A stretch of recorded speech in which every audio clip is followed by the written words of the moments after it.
Welcome to the Sankofa Pan African series. Today, we will look at the glorious Benin Empire. But first, continue to support us by making sure your subscription and notification buttons are clicked on. Thank you. Now, although linguistically different from the Yoruba, the Edo of Benin, which also grew into an empire, are believed to be close relatives of the Yoruba. However, the two ethnic groups do not agree on how they are related. For a start, the Yoruba believe that Oronyo, son of Oduduwa, founder of the Yoruba race, was invited to Benin during a period of unrest. If you have watched our episode on Oyo, you will note that this son of Oduduwa, Oromiyo, is believed to have also founded Oyo. Now, it is believed that Oronyo went to Benin after being invited. He then settled there after freeing the people from their rulers who were oppressing them. However, the Edo people's oral tradition, while agreeing that Oronyo played a major role in Benin, they believe that it was from Benin that Oduduwa went and founded Ife. Please watch our episode on Ife and Oyo to get a clearer picture if you've not already done so. Now, the people of Benin call themselves Edo. According to Edo oral historical version, the land of Benin, which was originally called Igomidodo, had rulers who were called Ogiso. However, the people became disenchanted with these rulers and therefore sent for Oronyo, who the Edo people believed was their prince, since they also believed that Oduduwa migrated from Benin to found Ife. I don't want to get caught up in this wrangling, which is similar to that of trying to decide which comes first, the chicken or the egg. Uh, I continue to look to archaeologists and historians who hopefully will help settle this debate through scientific dating of sites and the artifacts, as well as rigorous historical research. Suffice it to say that Oronyo's son, Eweka, is regarded as the first Oba or king of Benin. The name Benin came later. It is believed to have come into use during the reign of Oba Eware the Great, because the kingdom's administrative center was known as Ubinu or Ibinu. It was this word that evolved into Benin, which some sources claim was how the Portuguese pronounced and recorded it. So the pronunciation was gradually adopted by the indigenes. The history of Benin spans a continuous period of hundreds of years, encompassing the first dynasty of Ogisos and that of the Republican rulers. Now, during which 31 kings reigned. According to the historian Egareba, the first started with Igodo and ended with Ogiamwe, and the second Oba dynasty, which started from Eweka the first, ended with the Oba of Oranwe. Edo kings shared authority with a hereditary order of chiefs, of powerful families and town chiefs of different guilds called the Uzama, until around the 13th century when Oba Ewado began to chip away at the power of the chiefs. Royal power became even more consolidated under the famous Oba Eware, who reigned from about 1440. He was a great warrior who expanded the kingdom and was the one who established a hereditary succession to the throne. The Benin Empire extended to Dahomey in the west, the Niger Delta in the east, along the West African coast, and to some Yoruba towns. Women wielded power in the empire, especially the Queen Mother. Eware also rebuilt the capital city and fortified it with walls and moats to protect it. The capital city was Benin, as I indicated earlier, which is currently still the capital of Edo State of Nigeria. The Oba of Benin was the supreme political, judicial, economic, and spiritual leader of his people. And he and his ancestors eventually became the object of state courts.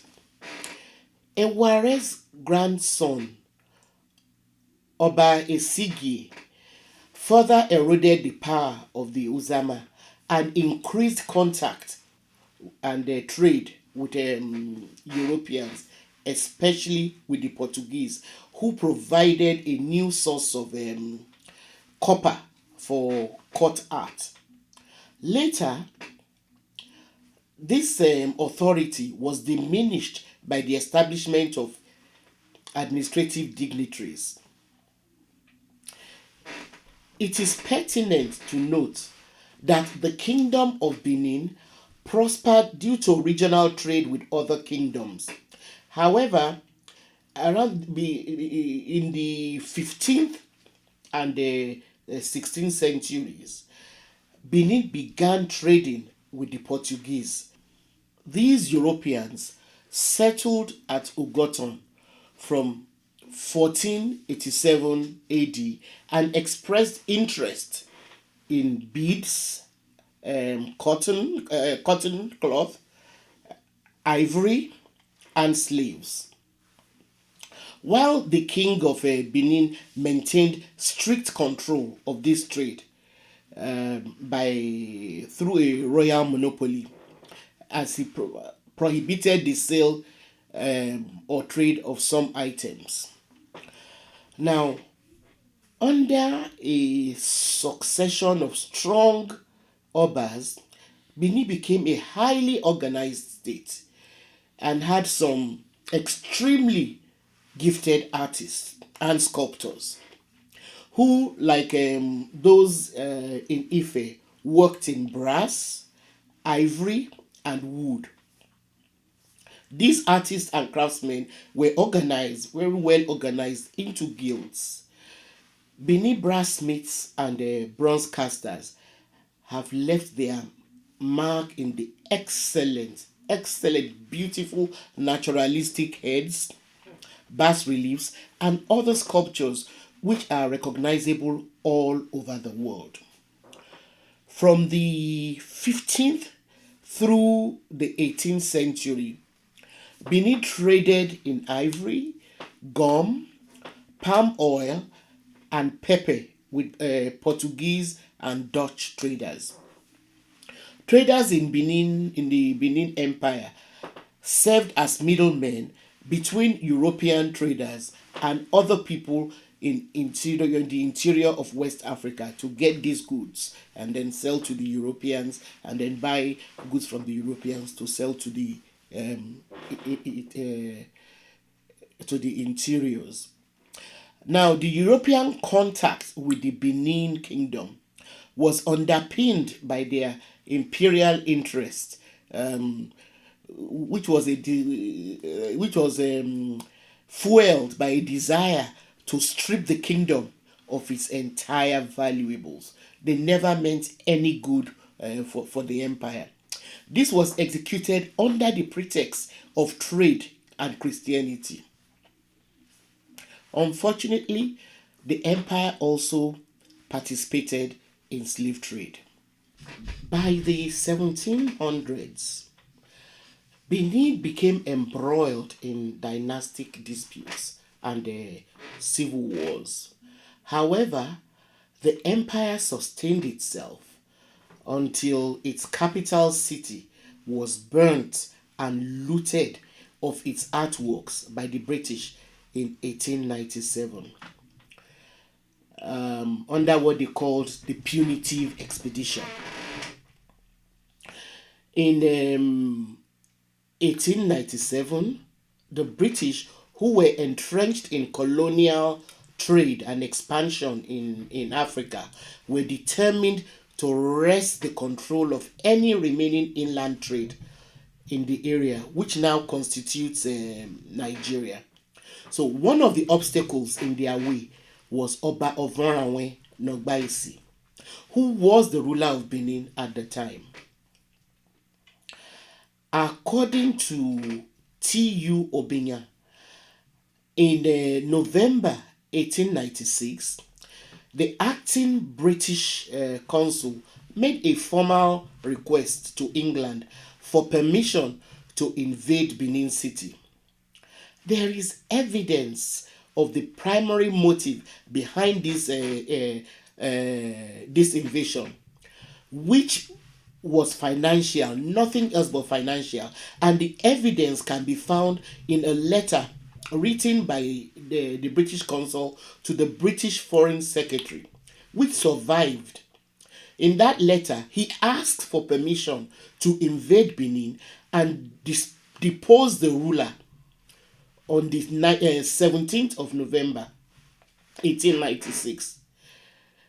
Now, the letter survives in the archive dispatches to the Foreign Office from the Consul General in case anybody wants to, look for it to ascertain its veracity.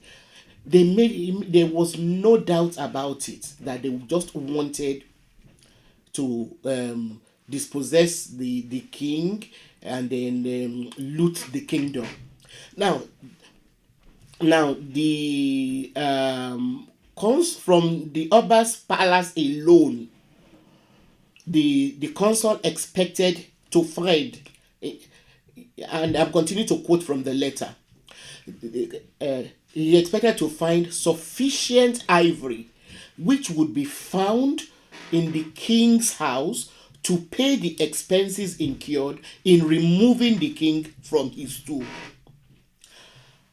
The British then embarked on a military expedition with soldiers who had their weapons, the soldiers hid their weapons by disguising them as luggage. However, some chiefs from another ethnic group, the Ishekiri, who are closely related to the Benin, who always interacted with them through trade, and whose trade had already been cornered by the British, got wind of this ploy to destroy Benin, and then they sent Ovoranwe a heads up.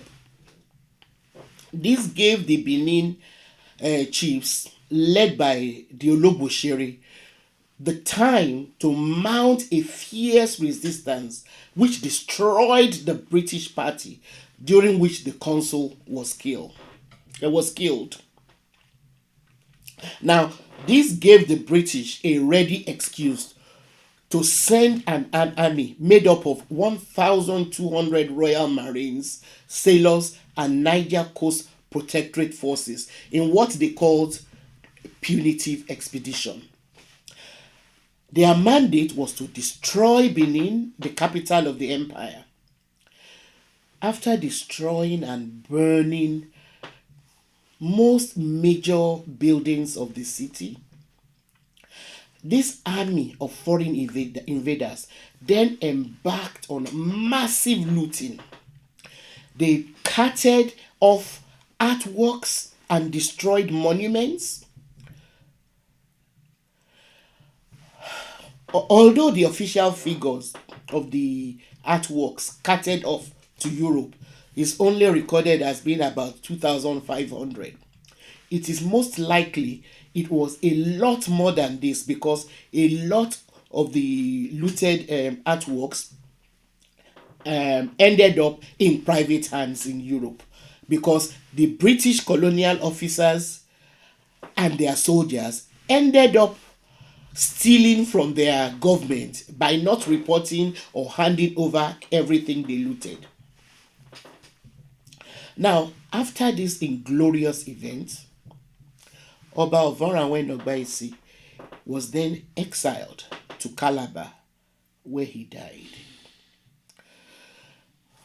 What was left of the kingdom was then incorporated into British Nigeria.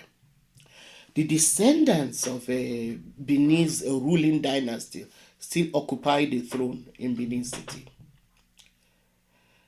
Thanks for watching, and do continue to support us by telling your contacts about us, sending your questions and comments to our community page, and giving us a thumbs up.